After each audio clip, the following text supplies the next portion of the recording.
Morning, sports fans. Plenty of cold weather here in the Big Apple. It is definitely football weather. It's the height of the college football season. Bowl season championship finale is on tap, and we bring in a special guest. We bring in bowl season executive director Nick Carparelli to break it down for us. Nick, I hope wherever you are warmer than me.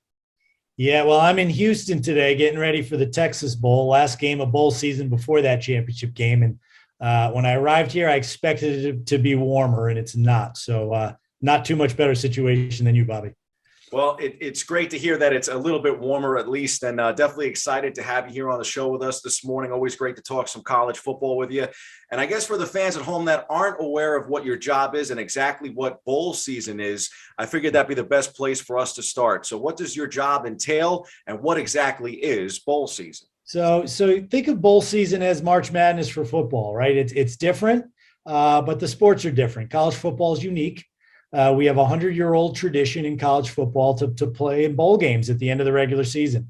There's 44 of them now. They're all independent businesses. They've done a great job over the years of building their brands and having this unbelievable presence in their communities. But what bowl season does is it pulls them all together under one umbrella. If you've tuned into bowl games, if you watch the Texas Bowl tonight, you'll see the bowl season logo on the field. We pull the games together in a lot of great efforts. We have a bowl season radio network now. We have philanthropic endeavors with our Extra Yard for Teachers program. And really our goal is to promote the bowl system as a whole and tell all the great stories that the student athletes have and the communities that host the bowl games have over the years. Now, of course, tough times the last 2 years. I think that would be an understatement, but most of the challenges are understood. But from your vantage point, what has been the toughest part of having bowl season during a pandemic?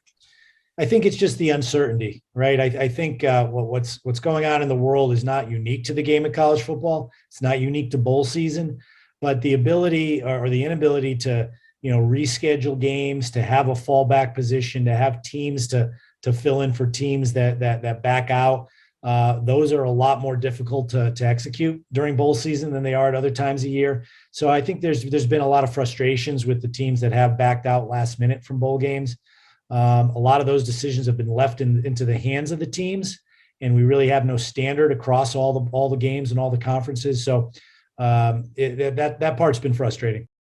Every year the conversation comes up about the impact of players that are opting out of bowl games. For you, what has been that conversation like, and what has been the impact of some of those players opting out?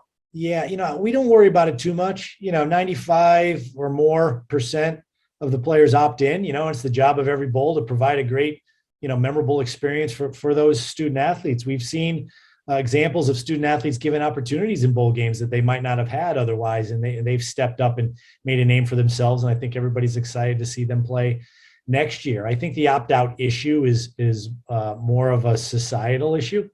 I'm a little bit old school. My son, if he was in that situation, he would not be allowed to skip his last game and abandon his teammates. That's just my personal opinion. But people are free to do what they want. We just don't worry about it too much. And Nick, from a Bronx perspective, I think our fans at home would love this. You helped organize the Pinstripe Bowl.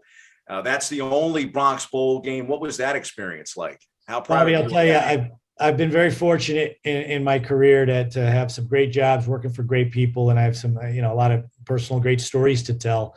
That one might be my favorite simply because I grew up a lifelong Yankee fan. I'm passionate about that organization. When I was in charge of Big East football, I felt we needed a home bowl. Our fans were always traveling the furthest, and it was hard for them and expensive for them to get to the games down south. I said, we should have a bowl game in Yankee Stadium when they opened up that new stadium in 2009. I approached the Yankees. They loved the idea. We worked together to start it, and they treat me very well. I feel like it's a part of their family whenever I come to a game, and that game has grown tremendously in the 12 years. It's teams in contention for that game each year, depending on their season, really lobby to go there because as you know all too well, New York City over the holidays is a pretty special place to be. Absolutely. And our BronxNet cameras have covered each of them, including that very first one. This year's edition, totally lopsided. Maryland just absolutely crushing Virginia Tech. Any thoughts on that game?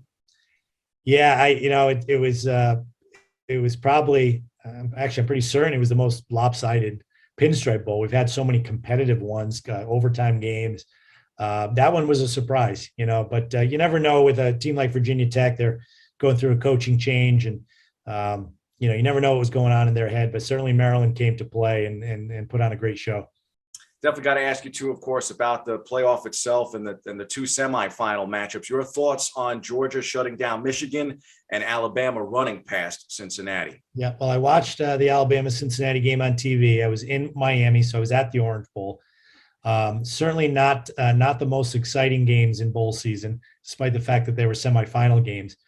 I appreciate the importance of the playoff. I think it's we all want to see a playoff and a mechanism to crown a national champion. People talk about what's the right number. What should we expand it to? I would say that those two games made the case that we should reduce the playoff to just the top two teams. We've seen a lot of blowouts in these semifinal games over the years. I'm not sure we need a bigger playoff in order to determine the national champion, but I think people want to see it for other reasons. So it's here. But from a enjoyability standpoint of watching a game, though, that probably wasn't our best. Well, that leaves us with Bama and Georgia. That sets up number 1 versus number 3. Alabama, of course, number 1. A rematch from early December and that SEC title game. Your 2 cents on the championship finale. It's going to be a good one. I think it's interesting that Georgia is favored, even though Alabama beat them so handily in the SEC championship game. I certainly think it'll play out differently than that game did. I don't know who's going to win the game. I just know it's pretty hard to pick against Alabama, given the run they've had the last 10 years or so, until they prove otherwise. Absolutely. And quarterback Bryce Young having a real great year. We covered the Heisman again this year. I just think it'd be very difficult to pick against him and Alabama in the championship. I agree, but it's going to be a fun game to watch. I'm looking forward to being there, and tough to pick the winner of that one, which always makes the game more compelling. Nick, before we let you go, what are your prospects of, you mentioned it just a minute ago that, the idea of maybe college football expansion. What do you think is on the horizon for bowl season? Well, it's interesting. College athletics in general is going through so many changes. You mentioned opt-outs, but we're also in the new era of this transfer portal, and it's a new thing. And anytime something's new, you're going to see an over-indexing in the amount of people participating. So, a lot of kids in that transfer portal. I don't think you'll see it be at the same level to the same magnitude as we move forward. You have the whole NIL issue. Kids able to capitalize on their value off the field, which I think is a good thing. But we need to provide a little structure to it. And then the COVID issue is still weighing over our head in everything we do in everyday life. I'm of the belief that we have to move on pretty quick, find a way to live with it.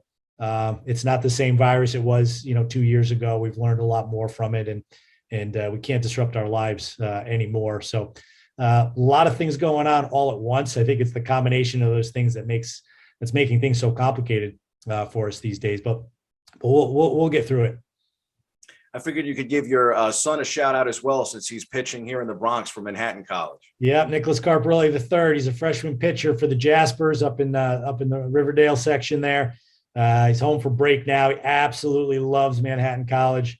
Loves Coach Cole, and he's got his work cut out for him in his freshman year, transitioning to the college level, especially at the level Manhattan College is. But he's got a bright future. Thanks for asking. Oh, absolutely. It's so great to, again, have you on the show, Nick. I appreciate you taking the time. And it might be cold out, but the bowl games have provided really a much needed distraction. They have, for sure. We got one more left to go tonight, and then the championship game. So don't turn off those TV sets just yet. All the best in 2022, Nick. Appreciate you coming on. All right, Bobby. Thank you. Anytime. Take care.